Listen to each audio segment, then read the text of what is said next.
आज के शो में कराची लग्जरी गाड़ियां छीनने वाला गैंग बेनकाब, गैंग का सरगना पुलिस कांस्टेबल गिरफ्तार।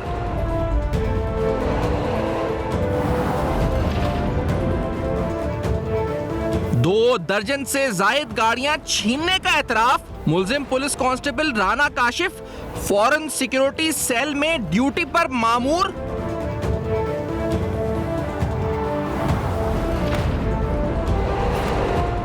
चोरी शुदा गाड़ियां बलूचिस्तान में फरोख्त के लिए भेजी जा रही थी।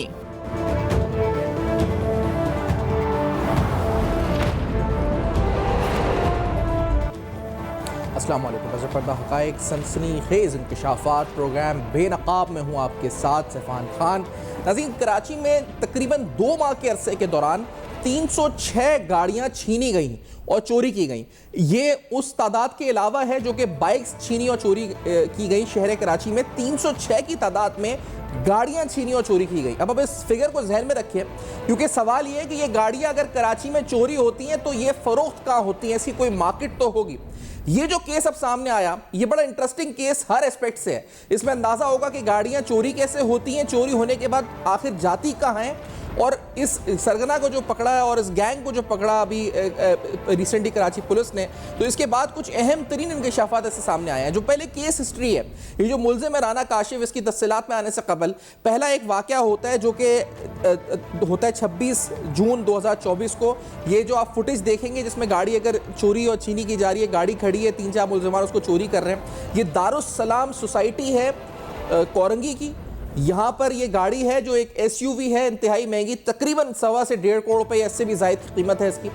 यानी ये कोई आम गाड़ी पे हाथ नहीं डालते, ये बड़ी गाड़ियों पे हाथ डालते हैं जो 1.25 करोड़, 1.5 करोड़ या 2 करोड़ रुपये तक की गाड़ियाँ होती हैं।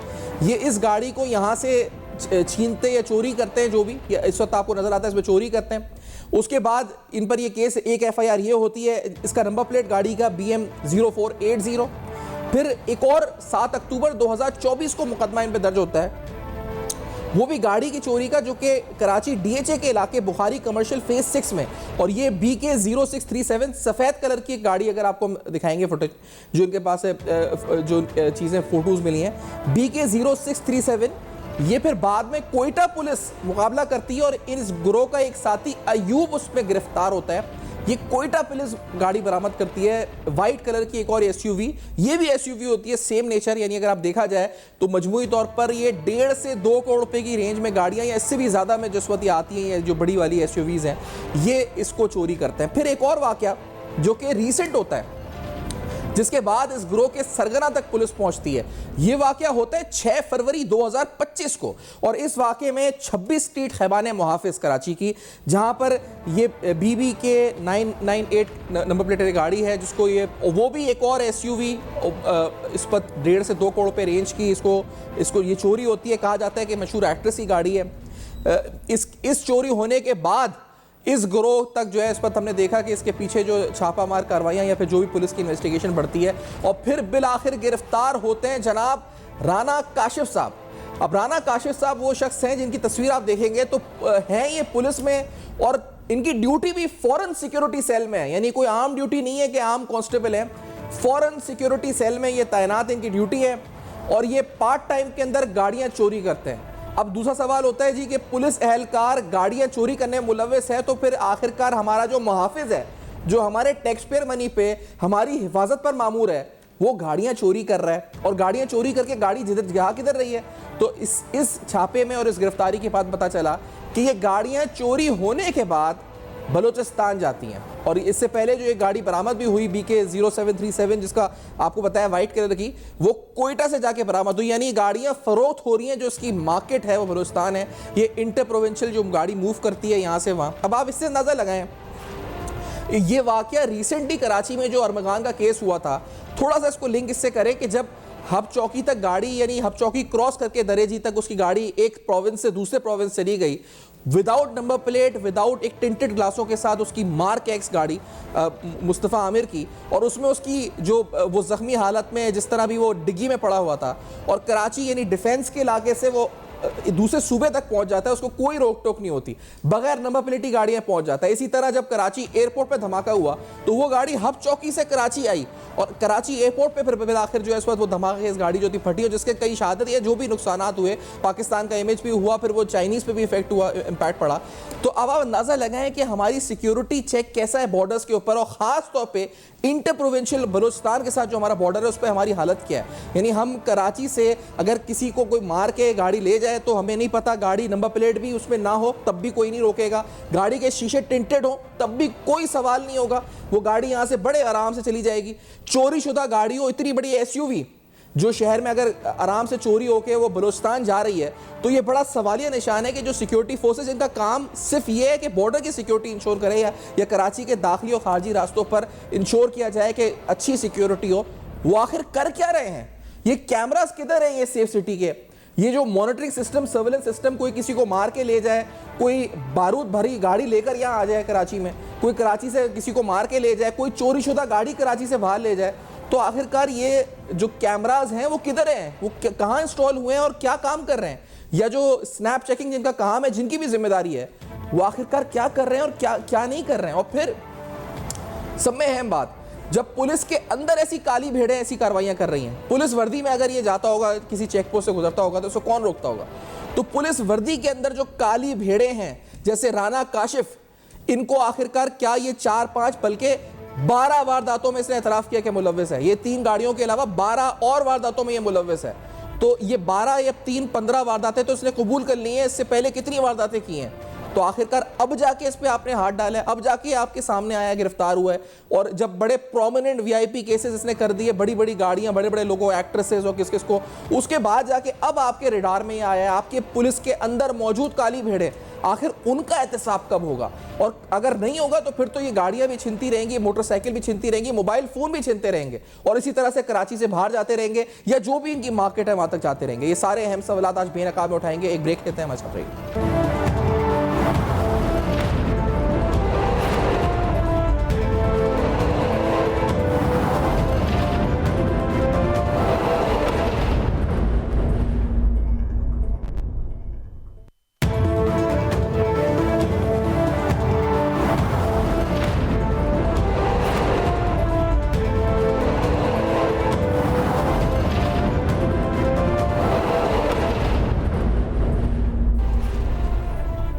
Welcome back. आप देख रहे हैं बेनकाब अहम तरीन सवालात। अहमद चुनॉय साहब साथ हैं, हमारे नाजिम हाजी साहब और रेहान खान हमारे नुमाइंदे अब तक के साथ मौजूद है। रेहान साहब, आपसे पहले आगाज करते हुए, ये जो मामला हुआ ये तो एक्सपोज कर दिया पूरे सिस्टम को, गाड़ी चोरी कैसे हो रही है, कौन चोरी कर रहा है, जहाँ आ रही है, क्या कहना है इस पे पुलिस का? अच्छा सिफान साहब, अगर बात करें कि पुलिस एहलकारों की जराइम में मुलविस होने की दास्तान बहुत लंबी है कराची के अंदर। पुलिस एहलकार कराची में अगवा बराए तावान की वारदातों में माजी में मुलविस रहे हैं, पुलिस एहलकार मंशियात के काम में मुलविस रहे हैं, गुटखा कराची में जो चलता है उसमें पुलिस एहलकार मुलविस हैं। इसके अलावा कराची के पोश एरियाज के अंदर जो शीशा कैफा है, कैफे जो चलते हैं उसके अंदर भी मसाज सेंटर, स्ट्रीट क्राइम। अब ये जो चीज कल एवीएलसी पुलिस ने जो कार्रवाई की है उसके अंदर भी एक पुलिस एहलकार राना काशिफ जिसको गिरफ्तार किया, ये गैर मुल्कियों की सिक्योरिटी के ऊपर तैनात एक यूनिट होता है, उसके अंदर ये तैनात था। गुज़िश्ता कई अरसे से कराची के पोस्ट इलाकों के अंदर ये कार्रवाइयां कर रहा है। रियान साहब, ये थोड़ा हाईली सेंसिटिव यूनिट होगा, इसका मतलब ये कोई आम यूनिट नहीं है, आम थाने की पोस्टिंग या आम वीआईपी सिक्योरिटी पोस्टिंग, ये थोड़ा सा हटके पोस्टिंग हो गई। फॉरेन सिक्योरिटी क्या है, क्या सेल होता है ये? जी बिल्कुल सिफान साहब, ये बहुत स्पेशल और बहुत अपना हसास सेल होता है। इसके अंदर जितने भी गैर मुल्की कराची में, सिंध में या बलूचिस्तान के अंदर काम कर रहे हैं, अपना बिजनेस कर रहे हैं या उनकी रिहाइश मौजूद है शहर के अंदर, उनको सिक्योर करने के लिए ये यूनिट जो है वो बनाया गया। इसको फॉरेन स्पेशल यूनिट का नाम दिया गया। सिंध पुलिस के, बलूचिस्तान पुलिस के एहलकारों को, अफसरान को इसमें तैनात किया जाता है, जिनकी जिम्मेदारी सिर्फ ये होती है कि वो उन मकामात के ऊपर तैनात होंगे जहाँ पे गैर मुल्की रिहाइश पजीर है या उनकी ट्रैवलिंग के दौरान वो उनको सिक्योरिटी फराम करेंगे। अब ये जो पुलिस एहलकार है काशिफ, राना काशिफ, ये कराची के अंदर स्ट्रीट क्राइम और उसके साथ गाड़ियों की छीनने की वारदातें अपने ग्रुप के साथ कर रहा था। गुज़िश्ता रोज इसको एवीएलसी पुलिस ने पकड़ा, जिसके कब्जे से 3 गाड़ियां भी बरामद हुई और एक गाड़ी जो आल्टो जिसके अंदर जिसको बरामद किया गया, वो आल्टो भी इन्होंने फिरोजाबाद के इलाके से छीनी थी और उसी गाड़ी के अंदर ये कार्रवाइयां करते थे। मुख्तलिफ इलाकों से ये जो है मुताबिक गाड़ियां, यानी कि 2 दर्जन तो इसने एतराफ किया, इसके अलावा भी गाड़ियां छीन चुके हैं। बड़ी हाई प्रोफाइल इलाके से, DHA से, जहाँ पे फोर्ट सोनार है और बड़ी बड़ी गाड़ियां, और ये गाड़ियां कराची से बलूचिस्तान ले आते थे और बलूचिस्तान के अंदर फरोख्त कर देते थे। तो ये पूरा सिस्टम है जो हम देख रहे हैं कि सिंध पुलिस के एहलकार या कराची पुलिस के एहलकार मुख्तलिफ जराइम की वारदातों में मुसलसल जो है वो। अच्छा रियाज साहब, साथ ही नाजिम हाजी साहब भी साथ मौजूद है। नाजिम हाजी साहब खुशामदीद, आप तक आवाज पहुंच रही है? बिल्कुल पहुंच जी नाजिम साहब, अभी ब्रेक हम बात कर रहे थे आपसे तो थोड़ी देर कबल, तो आपने हम यही कह रहे थे कि is it not a surprise, ये कोई सरप्राइज नहीं है कि जो खबर आई है हमारे सामने, लेकिन सर ये सिस्टम तो एक्सपोज हुआ कि किस तरीके से पुलिस एहलकार खुद मुलविस है और फिर कोयटा में जा रही है गाड़ी, और फिर मैं इस बात पे सवाल नाजिम साहब से पूछना चाह रहा हूं कि गाड़ी यहां से बलूचिस्तान पहुंचती कैसे? अभी अरमगान का केस आपने देखा कि उसकी जो है जख्मी हालत में या जिस हालत में भी उसको लेके गए उधर पहुंच गया बलूचिस्तान। फिर अभी रेहान साहब से कल बात हो रही थी, वो बता रहे थे कि गाड़ी जो एयरपोर्ट पे धमाका हुआ था वो गाड़ी बारूद से लदी कराची पहुंच जाती है, उसको नहीं पकड़ते। मतलब तो ये कैसे इंटर प्रोविंशियल मूवमेंट्स हो रही है हमारी, इस पर कौन चेक कर रहे हैं इनको?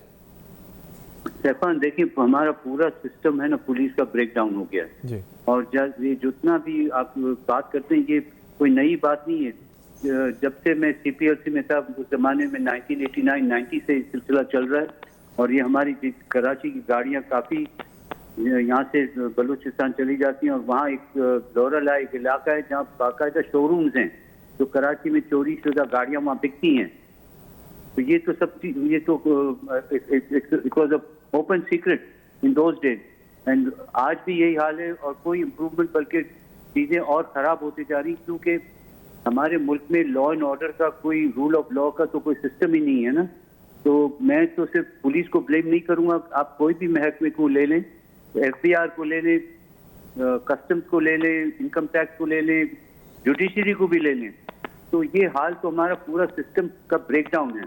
तो हमें ये ताज्जुब नहीं होना चाहिए, सरप्राइज या शॉक नहीं हो चाहिए कि पुलिस क्राइम में मुलविस है। तो इसका एक ही सोल्यूशन यही है कि कुछ चेक्स एंड बैलेंसेस का सिस्टम, अगर सिविलियन ओवरसाइट का अगर कोई इंतजाम हो सके, जो मैं आपके प्रोग्राम में पहले भी कह चुका हूँ, वो प्रोविंशियल पब्लिक सेफ्टी कमीशन को बहाल किया जाए और उसको इफेक्टिव किया जाए, ताकि पुलिस को अकाउंटेबल किया जाए और उनको बाकायदा अख्तियार भी दिया जाए एडमिनिस्ट्रेटिव और फाइनेंशियल, ताकि वो अपना इंडिपेंडेंटली काम कर सकें। अब अभी हाल ये है कि पुलिस जो हमारी है वो होम डिपार्टमेंट के एक लाइन डिपार्टमेंट की तरह काम करती है, उनके पास कोई अख्तियार नहीं है, फाइनेंशियल अख्तियार नहीं है, एडमिनिस्ट्रेटिव अख्तियार नहीं, सारी चीजें नहीं। लेकिन सर इस पर्टिकुलर केस में रेहान साहब बताइएगा, अगर ये पुलिस एहलकार गाड़ी चोरी करके निकलता है तो शायद इस वजह से शायद स्नैप चेकिंग को ना रोका गया हो, या शायद इस वजह से कैमरा में अगर आया भी हो तो उन्होंने कुछ कहा ना हो, या ये मजमूई तौर पर ऐसी सूरत हाल है रेहान साहब के कोई भी गाड़ी चोरी करके या कोई भी खुदा ना खास्ता कोई क्राइम करके यहाँ से आराम से बॉर्डर, यानी हमारा जो कराची की खारजी रास्ते हैं वहां से निकल सकता है, ना उसे कोई पूछेगा ना कोई रोकेगा? रेहान साहब क्या हालात है ये? बिल्कुल अपना सैफान भाई, इसके अंदर इसको एज तो मिलता है ना, ये बेनिफिट तो उसको ये मिलता है कि वो पुलिस एहलकार और वो तैनात भी ऐसे सेल के अंदर है जो सिंध बलूचिस्तान के अंदर जो फॉरनर्स काम कर रहे हैं, कराची में चाइनीज रहते हैं, फिर वो बलूचिस्तान विंदर हब के मकाम जाते हैं, वो सिर्फ सफर करते हैं, ये उसी सेल का हिस्सा है। यानी कि ये जो एहलकार है इसका आना जाना है कराची से बलूचिस्तान और बलूचिस्तान से वापस कराची, क्योंकि ये जिस सेल में काम कर रहा है उस सेल में ज्यादातर ड्यूटीज जो लगती हैं वो बलूचिस्तान और सिंध के बॉर्डर्स के ऊपर लग रही होती है। तो इसके ताल्लुकात यकीनी तौर पर ये एक पुलिस एहलकार और वर्दी के अंदर फिर जा रहा है, जिसको बहुत सारी चौकियों के ऊपर तो वैसे ही छोड़ा होगा कि जाने दे पुलिस एहलकार सिक्योरिटी जोन में तैनात है फॉरनर्स की, ठीक है। इससे ये जिसको कहते हैं इख्तियारात का नाजायज इस्तेमाल, यानी कि इसने अपनी वर्दी का और अपने डिपार्टमेंट को इस्तेमाल किया इस क्राइम के अंदर, वो कर रहा था, ये एज तो मिलता है। लेकिन ये भी तो देखना चाहिए ना कि अपना अगर चौकियां बनाई भी हैं कराची से बलूचिस्तान तक और आगे भी, तो ये जो वहां पे जो एहलकार तैनात होते हैं अफसरान, उनकी जिम्मेदारी बनती है ना कि चाहे वहां से पुलिस अफसर गुजर रहा हो, चाहे वहां से कस्टम अफसर गुजर रहा हो या कोई पॉलिटिशियन गुजर रहा हो, अगर आपको वहां पे तैनात किया है तो अपना फर्ज को तो निभाएं, उनको चेक करें, जो आपकी ड्यूटी है उसको तो अंजाम दें। तो ये भी तो एक गफलत है ना पूरी, कि आपके पास यहाँ से लेके वहां तक दर्जनों चौकियां मौजूद है जहाँ पे कस्टम के एहलकार होते हैं, जहाँ पे पुलिस होती है, रेंजर्स होती है, इसके अलावा अपना कोस्ट गार्ड होती है, मुख्तलिफ मकामात के ऊपर जो एरियाज है वहाँ पे चौकियां बनी हुई है, लेकिन गाड़ियां कराची से आराम से चोरी होती हैं, छीनी जाती है, और वो किसी भी रास्ते से जो है वो बलूचिस्तान इस पर्टिकुलर केस है बलूचिस्तान से भी एक गाड़ी बरामद की गई। अयूब नाम था इसका साथी का जो गिरफ्तार हुआ, गाड़ी का नंबर BK0637 जिसको दिखाया भी गया तस्वीर में, सफेद कलर की SUV। तो ये गाड़ी बरामद हुई। तो जब बलूचिस्तान में नाजिम हाजी साहब कह रहे थे कि आपके वक्त में भी आपको पता था कि कहाँ गाड़ियां फरोख्त होती हैं, तो वहां कोई एक्शन क्यों नहीं होता जहां पर गाड़ियों की मेन मार्केट है, जो चोरी शुदा गाड़ी कराची की जा रही है? नाजिम हाजी साहब देखिए, ये दो चीजों पे प्लीज मैं थोड़ा सा अपना व्यूज देना चाहूंगा जी। एक जमाने में हमने एक सिस्टम इतना अच्छा नाफिज किया था कि जब गाड़ी यहाँ से चोरी होती है या स्नैच होती है तो उसको फौरन अलर्ट उसमें आ जाता है पुलिस के वायरलेस सिस्टम में। तो चेक पोस्ट को भी इत्तला हो जाती, चाहे वो वर्दी पहने या ना पहने, जो अंदर गाड़ी में जो बैठे होते, गाड़ी का आइडेंटिफिकेशन तो अनाउंस हो जाता है वायरलेस पे। तो वो गाड़ी चेक पोस्ट पे चेक हो जानी चाहिए। वो क्यों नहीं हो रही? वो पूरा मेरे ख्याल से सिस्टम में खराबी ये है कि वो सब चेक पोस्ट पे भी लोग मिले हुए हैं इसमें, तो इसकी वजह से ये चीजें चेक पोस्ट पे भी थ्रू चली जाती हैं। दूसरा ये जो बात आ रही कि देखिए, क्राइम को स्टॉप करने के लिए इसकी मार्केटिंग को भी रोकना पड़ता है। बिल्कुल रोकना पड़ेगा। अगर गाड़ियों की मार्केट है बलूचिस्तान में, चोरी शुदा गाड़ियों की, तो नेचुरली एक मार्केट में उसके जो अरेंजमेंट होता है सारा, गाड़ी स्नैच करने वाला या चोरी करने वाला, उसके बाकायदा पूरा एक सिस्टम एग्जिस्ट करता है जिसके थ्रू ये गाड़ियां वहां पहुंच जाती है और वहां बिकती हैं। फिर ये सिस्टम को तो ये बहुत पुराना ये सिलसिला चल रहा है, ये आज की नई बात नहीं है। सही। और इस पे कोई रोकथाम नहीं हो रही है, यानी कोई रुकावट नहीं है? जहां पर बिक रही है वो भी सबको पता है कहां पर बिक रही है नाज़िम हाजी साहब? बिल्कुल पता है, बिल्कुल पता। और रेहान साहब, ये मोटरसाइकिल भी ऐसी जा रही है? अच्छा सिफान साहब, मोटरसाइकिल तो कराची की मार्केट में बिक जाती है ना खुल के। कुछ इलाके हैं वहाँ पे ये चोरी की और छीनी मोटरसाइकिलें ले जाते हैं। इनका पूरा एक गिरोह है, मुख्तलिफ गिरोह जहाँ पे काम कर रहे हैं कराची में। वो मोटरसाइकिलें कुछ इलाकों में, कच्चे के इलाके जो कराची में, वहाँ ले जाते हैं, उस बाइक को पूरा खोल लेते हैं, उसके पार्ट्स फिर मार्केट में, ओल्ड मार्केट जो है उसके अंदर बिक जाते हैं आके। तो ये भी पुलिस को पता है, पुलिस ये भी जानती है, इदारों को मालूम है कि कौन से इलाकों के अंदर चोरी वाली बाइकें जाती हैं, कौन से इलाकों में गाड़ी के पार्ट्स जाते हैं, फिर वो बिकते हैं। सारी चीजें पता है, कार्रवाई करना चाहे कर सकते हैं, चीजें जानते हैं। एक नेटवर्क मौजूद है, पुलिस का इंटेलिजेंस निजाम मौजूद है, ठीक है, उनकी लोकल इंटेलिजेंस होती है, इसके अलावा दीगर एजेंसीज भी काम करती है, लेकिन करना नहीं चाह रहे, ये एक अलग बात है। आप देखें ना, कराची से गाड़ी चोरी होके बलूचिस्तान जा रही है, बीच में दर्जनों चेक पोस्ट आती हैं, जिसके अंदर कोस्ट गार्ड की भी है, रेंजर्स की भी है, पुलिस की भी है। कहीं पर चोरी वाली गाड़ी, छीनी वाली गाड़ी को चेक नहीं किया जाता, वो आराम से जाके बलूचिस्तान में दिख जाती है। नहीं, चोरी के अलावा कोई दहशतगर्दी कार्रवाई में इस्तेमाल हुई गाड़ी कराची आती है, उसको नहीं रोका जा रहा। जो यहाँ पर कार्रवाई हुई थी अरमगान वाली, वो गाड़ी वहां बलूचिस्तान जाती है, उसको नहीं रोका जाता। तो ये तो बड़ी तशवीशनाक सूरत हाल है। देखिए ना, माजी के अंदर बिल्कुल कराची एयरपोर्ट पे धमाका हुआ, एक गाड़ी जो रिवो गाड़ी जिसके अंदर 500 किलोग्राम से ज्यादा बारूदी मवाद था, कराची पहुंची हब से, कराची में रुकी रही, कराची में घूमती रही, हब से आई, दूसरे सूबे से कराची आ गई और कराची एयरपोर्ट पे वो धमाका हो गया और फिर गैर मुल्कियों को हिट किया गया। तो इससे बड़ी सिक्योरिटी नेग्लिजेंसी और क्या होगी कि इस वाकये के बाद फिर अर्गमान वाला वाकया हो गया कि वो मुस्तफा को कराची से DHA से मुस्तफा को अगवा किया, फिर वो मुख्तलिफ रास्तों से होते हुए हब के मकाम के ऊपर दूसरे सूबे के अंदर जाके गाड़ी को आग लगा दी। यानी कि इस पूरे तकरीबन 150-200 किलोमीटर का ये रास्ता बनता है, कोई चेक पोस्ट नहीं है, कोई पूछने वाला नहीं है, कोई देखने वाला नहीं है। एक गाड़ी के अंदर एक बच्चा अगवा हुआ है, एक गाड़ी के अंदर 500 किलोग्राम बारूदी मवाद कराची आ रहा है फटने के लिए। मतलब कोई सर्विलेंस, कोई अपना कोई चेक एंड बैलेंस कोई चीज होती है? आपके पास इतनी एजेंसी है, आपको ऊपर कितना बजट खर्च किया जाता है, कितने पैसे लगाए जाते हैं सिक्योरिटी के ऊपर, पुलिस के ऊपर, दीगर एजेंसी के ऊपर। उनका काम भी ये होता है कि मुल्क का दिफा करें, शहरियों को तहफ़्फ़ुज़ फराहम करें, गैर मुल्कियों को तहफ़्फ़ुज़ फराहम करें, उनके इमलाक को जो है वो बचाएं। ये तो ये एस्पेक्ट हो गया, लेकिन नाज़िम साहब ये मुझे पता है कि ये जो पुलिस की अकाउंटेबिलिटी का मैकेनिज्म है, ये कैसे चेक होगा कि कौन सा पुलिस एहलकार, क्या उसका क्रिमिनल रिकॉर्ड है या वो क्या किसी क्रिमिनल रिकॉर्ड में शामिल है या नहीं है? कोई डेटाबेस होगा इसका? क्या किस तरह मेंटेन, कैसे चेक होगा? इतने एहलकार है, कैसे चेक होगा ये? देखिए, ये जो आप जिस तरह की बात करते हैं कि अगर पुलिस एहलकार की चेकिंग हो, वो अपनी जगह पे दुरुस्त है जी। लेकिन जो सिस्टम की जो बात हो रही है, रेहान भी बिल्कुल सही कह रहे हैं। मोटर बाइक का तो सिलसिला बहुत ही सिंपल है। मोटर बाइक को जो डिसमेंटल करने में 15 मिनट भी नहीं लगती उसको पुर्जे बनाने में। दूसरा, जहाँ तक गाड़ी का रहा सिलसिला, कि कराची से एग्जिट रूट्स लिमिटेड हैं, 4 या 5 एग्जिट रूट्स हैं। इसको चेक करना पुलिस के लिए कोई मसला होना नहीं चाहिए। और मुझे याद है कि इसमें हम लोग जब टेस्टिंग भी कर रहे थे अलर्ट को, जब एक गाड़ी चोरी होती थी उसकी अलर्ट वायरलेस से, पुलिस वायरलेस सिस्टम से 4 या 5 एग्जिट पॉइंट्स पे उनको अलर्ट हो जाता है तो फौरन गाड़ी पकड़ी जाती थी। तो ये सिस्टम मेरे ख्याल से दोबारा इसको रिविजिट करने की जरूरत है। ये सिस्टम रिविजिट कर ले, लेकिन पुलिस की इंटरनल अकाउंटेबिलिटी कैसे करें? प्रोविंशियल पब्लिक सेफ्टी कमीशन एक ही तरीका है, सिविलियन ओवरसाइट जब तक नहीं होगा पुलिस पर, पुलिस को फैसिलिटेट भी करना है, पुलिस को चेक भी करना है। ये जब तक इन्फोर्स या अमल में नहीं आएगा उस वक्त तक ये पुलिस को ब्लेम करना it's just like fire fighting, इसका कोई सोल्यूशन नहीं नजर आ रहा। सही। और रेहान, आप क्या कहते हैं कि इंटरनल अकाउंटेबिलिटी कैसे होगी पुलिस की? इंटरनल अकाउंटेबिलिटी के लिए जो है वो अपना आईजी सिंह ने एक पूरा सिस्टम बनाया हुआ है। यहाँ पुलिस के अंदर बी कंपनी के नाम से एक सेल बनाया हुआ है। जितने भी एहलकार या अफसरान मुख्तलिफ जराइम की जो है वो सरगर्मी में मुलव्विस होते हैं उनको बी कंपनी भेजा जाता है। लेकिन मसला सिर्फ ये है यहाँ पे कि जो बी कंपनी जाते हैं वो भी कुछ ना कुछ सिफारिश करा के वापिस आ जाते हैं, लग जाते हैं। तो ये जो सजा और जजा का जो मामला है ना, ये बहुत बेहतर नहीं है, इसको बेहतर करने की जरूरत है। यही वजह है कि पुलिस एहलकार माजी में भी मुख्तलिफ वारदातों में मुलव्विस रहे हैं। उनको मालूम होता है कि हम चंद दिनों के लिए मुअत्तल हो जाएंगे, हमें हमारे बाला अफसरान मुअत्तल कर देंगे, फिर हम कोई सिफारिश लगा के या कुछ करके वापस आ जाएंगे। होना ये चाहिए कि कोई भी पुलिस अफसर या कोई पुलिस एहलकार हीनियस क्राइम में मुलव्विस है और साबित हो जाता है कि वो मुलव्विस है और उसने ये किया है, तो उसको आप डिसमिस फ्रॉम सर्विस क्यों नहीं करते? आप डिसमिस फ्रॉम सर्विस करने के बाद उस पर महकमा जाती कार्रवाई भी करें और उसके ऊपर मुकदमा कायम करके उसको फिर अपना कोर्ट में पेश करके उसको सजा दिलवाएं।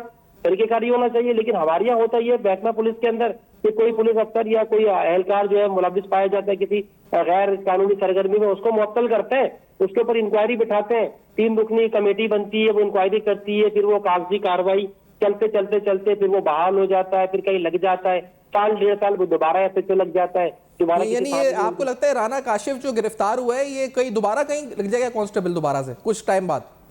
देखिए ना शहबाज साहब, माजी में इसकी मिसालें मिल रही है ना, क्योंकि हम भी कराची में क्राइम रिपोर्टिंग कर रहे हैं, तो हम देख रहे हैं कि जो एहलकार या अफसरान माजी में मुख्तलिफ जराइम में मुलव्विस रहे हैं उनके खिलाफ कार्रवाई हुई, महकमा जाती कार्रवाई के बाद वो कुछ अरसे, साल, 1.25 साल, 6 महीने उनको जो है वो बिठा के रखा, फिर साल 1.5 साल बाद वो दोबारा बहाल हुए और दोबारा लग गए। तो ये तो माजी में मिसालें मिल रही हैं। इससे पहले जो आपने बात की कि किस तरह इनको चेक किया जाए, तो माजी में कराची पुलिस में टारगेट किलर तक जो है वो कराची पुलिस में भर्ती हुए हैं। और फिर इसके बाद जब पुलिस को पता चला महकमे को कि हमारे महकमे के अंदर टारगेट किलर, सियासी जमात के टारगेट किलर पुलिस में भर्ती हो गए, फिर उन्होंने अपनी जमात को या अपने लोगों को सर आवाम पर किस पे ट्रस्ट करें? हम तो इनको मुहाफिज समझ रहे हैं, हमारी टैक्स पेयर मनी से तनख्वाहें जा रही हैं और ये अगर लूट मारे मुलव्विस हैं, गाड़ियां छीनने मुलव्विस हैं या कत्लो गारत में मुलव्विस हैं, किडनैपिंग फॉर रैंसम के केसेस में मुलव्विस हैं। रेहान साहब, कितने सीटीटी के अभी केसेस रिपोर्ट जो हुए किडनैपिंग फॉर रैंसम के, एयरपोर्ट से किसी को उठा लिया, कहीं से किसी को उठा लिया, वहां पर ही मुलव्विस पाए गए कई पुलिस एहलकार। अभी माजी में एक बहुत अहम वाकया जो पेश आया जिसमें सीटीटी के एहलकारों ने एक शहरी को अगवा किया, क्रिप्टो करेंसी से उसके तकरीबन 12 करोड़ रुपए उससे डकैती की। ये डिजिटल डकैती थी जो कि पुलिस एहलकारों ने की, सीटीटी के एहलकारों ने की। इसके अलावा लोगों को अगवा कर लेते हैं, शॉर्ट टर्म अगवा हो जाते हैं, गाड़ी में बैठ के कहते हैं एटीएम से पैसे निकालो, पैसे दो, ठीक है। माजी के अंदर डीएसपी रैंक के अफसर भी औरंगी टाउन में डकैती में मुलव्विस पाए गए, फिर उनपे एक्शन हुआ, फिर उनपे इंक्वायरियां बैठी, वो दोबारा बहाल होके लग गए। तो ये सारा सिलसिला है, इसके अंदर सजाओ। ठीक है सर, ये देखते हैं कि क्या इस पे एक्शन होता है या नहीं होता। बहुत शुक्रिया रेहान साहब और नाज़िम हाजी साहब, आपने प्रोग्राम में ज्वाइन किया। एक ब्रेक के बाद समराइज करने आएंगे, हमारे साथ रहेगा।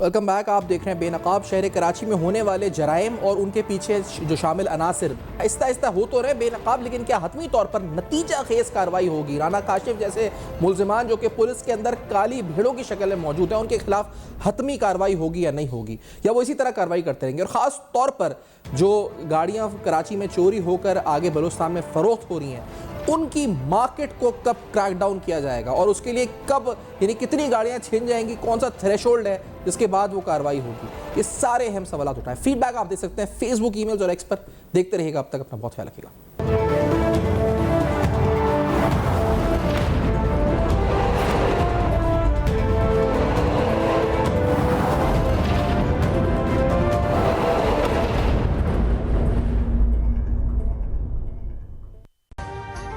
अभी सब्सक्राइब करें ताकि कोई खबर रह न जाए।